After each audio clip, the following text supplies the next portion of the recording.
let me pull up my screen here. Yeah. All right. Box office. So, Daniel, do you feel the Yes. change in the air? Yeah. There is no Santa Claus, there is no Easter Bunny, and there is no Snyderverse. Yes. With Aquaman and the Lost Kingdom releasing over the Christmas weekend, the last vestiges of of the DCEU have vanished, unless you count the second season of. I guess unless you count some of the James Gunn stuff that's carrying on from the Suicide Squad. But Yeah. was that really Snyderverse, considering that they kind of just redid the original Suicide Squad movie to an extent? Yeah, I don't know if it counts that much, but yeah, quasi, I guess, adjacent. Yeah. Now, I should say I don't have any negative opinions towards Aquaman and the Lost Kingdom. I'm actually seeing with my dad on Sunday, so next week I'll be able to report if it's worth people's time. Yeah. I freely admit I have no interest in seeing this movie whatsoever. Well, yeah, I mean, well, the first one, okay, so this is kind of like up there with the Marvels, where it's like a movie that made $1 billion a few years back that's kind of falling flat on its face in Yeah. the present. Um, Boy, having a certain actress as Mira uh, probably didn't help, though by now a lot of people have probably forgotten all about it. Yeah, and from what I've heard too, she's not in it very much. So I guess you can put that as a positive. I've heard she basically has two lines. Yeah. Like short of some original plans they had to reshoot it, they did everything they could to scrub her out of it. Yeah. Yeah, it came in with a $27 million opening weekend, which does put it underneath the Marvels kind of abysmal opening weekend. Yeah. Although it's catching up with the Marvels is day over day, because Christmas Eve was Sunday. Mhm. Christmas Eve is usually a bad day for movie theaters because people are actually spending time with their family. It's Christmas Day that's the big Yeah. movie day, because that's when everyone says, "Okay, I'm tired of looking at you. Yeah. Yeah. Let's Let's go leave the see a house and movie. do something." Yeah. Which, if we switch over to the daily chart for a moment, um, if we take a look at Monday, Color Purple actually had a very strong debut with 18 million that day, Hmm, though okay. it's kind of fallen off a little bit since then. Yeah. It's a little odd making that story into a musical. You know, there was this there's this he wasn't a YouTuber at the time. He was actually on blip.tv, if anyone remembers that old Oh, video service, oh yeah.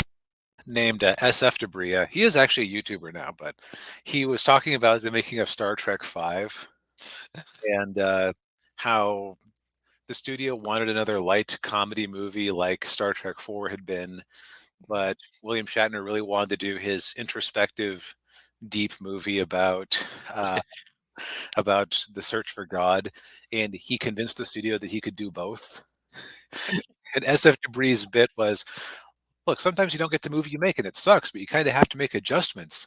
Like, if you want to make a movie about an awful event in World War II, Yeah. and the studio says uh, we want a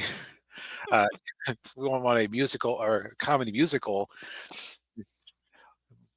well, yeah, you probably have to change your plan. Or if you're William Shatner, 5, 6, 7, 8. If I had one wish, it'd be ousted. Anyway, Yeah. Yeah. I guess I say the color purple is not the most inappropriate idea for a musical I've ever. Oh yeah.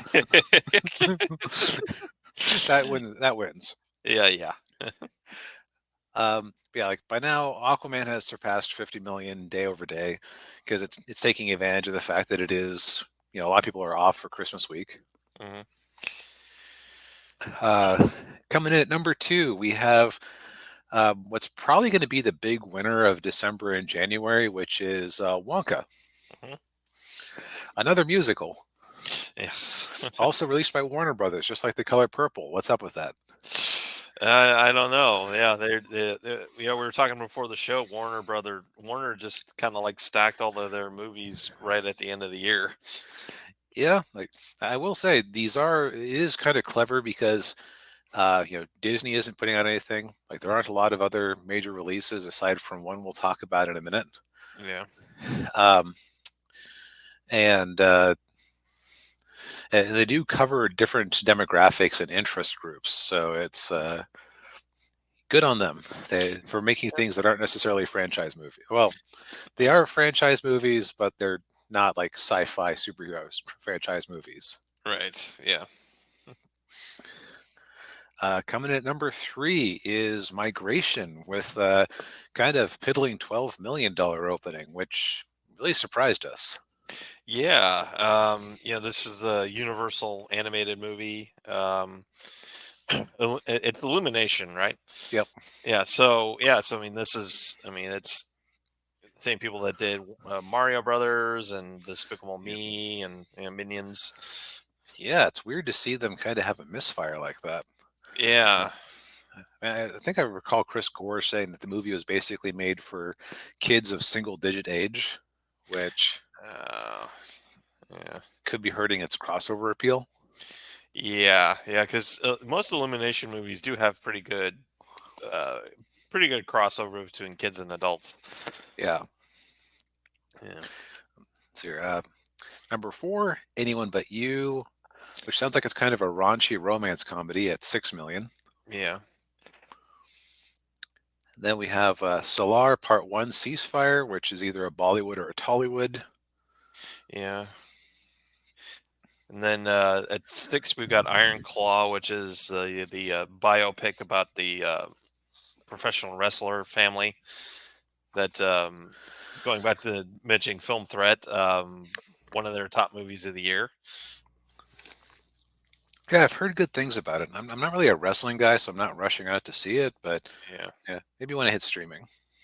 yeah, Which incidentally, A24, I believe, is also a Warner Brothers division. So, okay. if I recall correctly. Mm, Then number seven, Hunger Games, still trucking along, yeah, although it's starting to slow down and lose theaters. So it has surpassed 300 million total. yeah, It's probably not going to hit 400 million. yeah. And it has dropped on digital. So So that's going to start hurting it. yeah,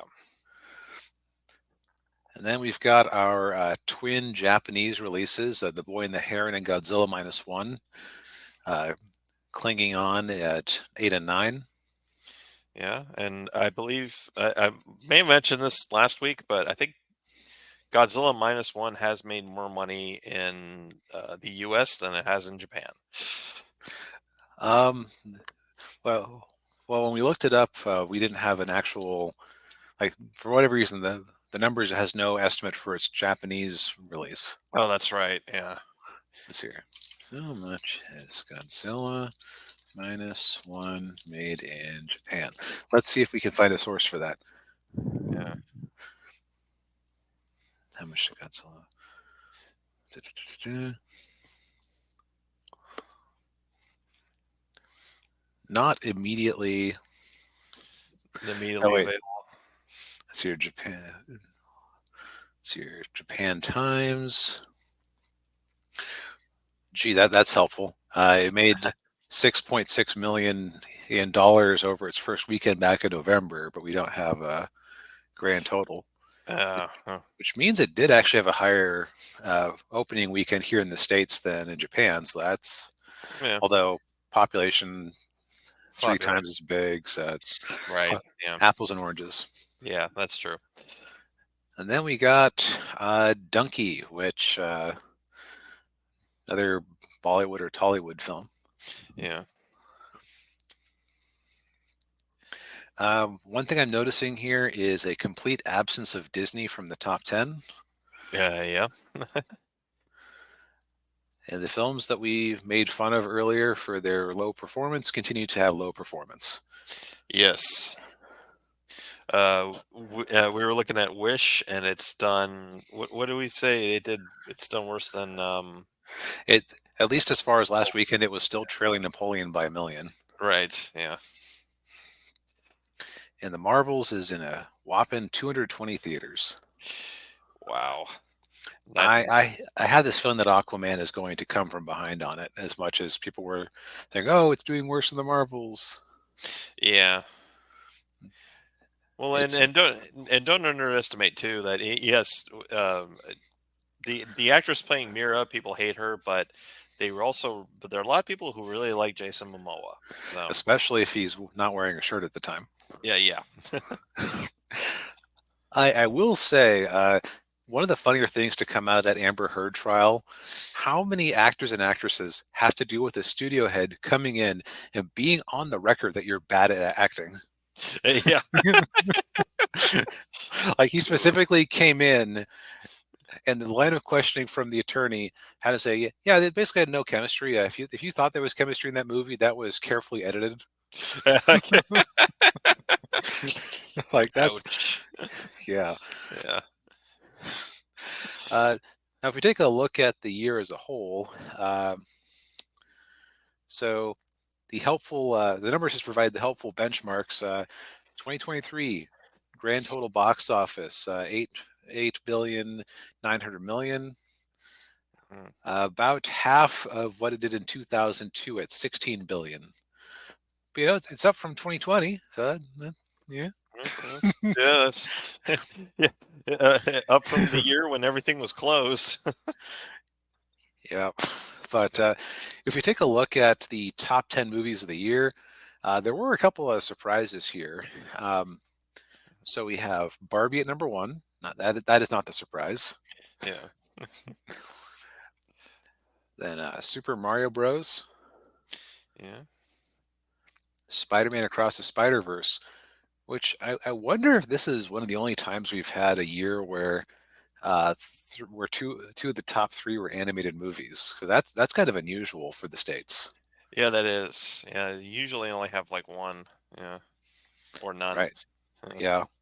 Yeah. Then coming up next, Guardians of the Galaxy Volume 3, Hmm. which I didn't realize that had outperformed Oppenheimer in the States. Yeah. Although, yeah, Oppenheimer outperformed it internationally. Yeah. Uh, we got The Little Mermaid at number 6. Then the 2023 part of Avatar 2, The Way of Water, cranks it at number 7, which just shows what a beast that was. Yeah. Um, Ant-Man and the Wasp Quantumania at number 8. John Wick Chapter 4 at number 9. And then The Sound of Freedom at number 10, Mm. which that I was not expecting that to be there. No. Yeah. Given the history with the movie and everything going on around it. Yeah. I wasn't expecting that. It was enough to put Angel Studios i- into the top 10 for studios for the year, which is kind of shocking, ahead of MGM. Wow. Yeah. This would be number 8 ahead of AMC, Yeah. which AMC only distributed 2 movies, which were Taylor Swift and Beyonce. Beyonce. Yeah. Well, it actually means that Angel Studios had more movies than just that. Yeah. So, but still, it's still kind of interesting. Yeah. That is. Yeah. Also, it feels weird that this market share chart here has Walt Disney listed separately from 20th Century Studios. If you combine those together, then they would have beaten Universal to number 1 Yeah. by, by a whisker, but still would have beaten them. So I don't know what the logic there is besides maybe historical accuracy. Yeah. Maybe. Anyway, so I think the lessons from this year's box office are that, well, first off, a lot of those movies made a decent amount of money that would have been very profitable and lucrative if the dumb things hadn't cost 200 to $300 million to make. Yes. Yeah. So, I have a feeling going forward that the budgets of movies are going to be at very, very small. yep, we're hitting kind of a 70s inflation type environment. Yes. which is good because it means that we have a chance of, some limitations. Like, limitations breed creativity, and if you can just fix it in post with a volume screen and know that you're going to make $1 billion, then you get lazy. Yeah.